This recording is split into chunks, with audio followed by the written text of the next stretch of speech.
ఎన్నికలు వస్తాయా, ఎప్పుడు జగనన్నకి ఫ్యాన్ గుర్తుకు ఓటేద్దామా అని ఎదురు చూస్తున్నారనేది రాష్ట్రమంతా జరిగిన సిద్ధం సభలతోనే పూర్తిగా అందరికీ అవగాహన అయింది.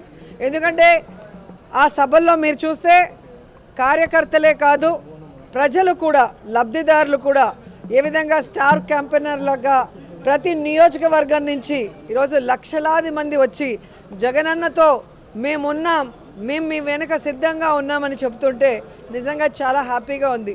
ఎందుకంటే ప్రజలకి మంచి చేయటం కోసం కష్టాలు అనుభవించి తప్పుడు కేసులు వాళ్ళు బనాయించిన చిరునవ్వుతో ముందుకు వెళ్ళి ఈరోజు ప్రజల ఆశీస్సులతో తిరుగులేని ముఖ్యమంత్రి అయిన జగన్మోహన్ రెడ్డి గారు తాను ముఖ్యమంత్రి అయిన మొదటి రోజు నుంచి ఏ విధంగా తన తండ్రి పేరు నిలబెట్టే విధంగా పరిపాలించారు పారదర్శకంగా అనేది మనం చూసాం.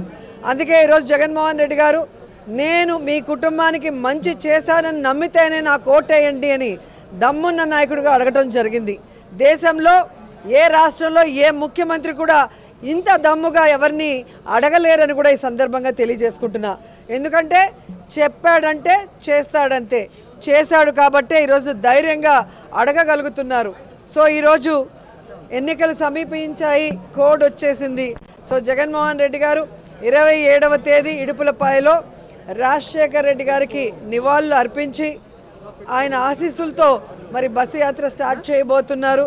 సో ప్రతి నియోజకవర్గంలో కూడా మేమంతా సిద్ధం, మా నియోజకవర్గం సిద్ధం అంటూ లీడర్సు, క్యాండిడేట్సు, ప్రజలు సిద్ధంగా ఉన్నారు.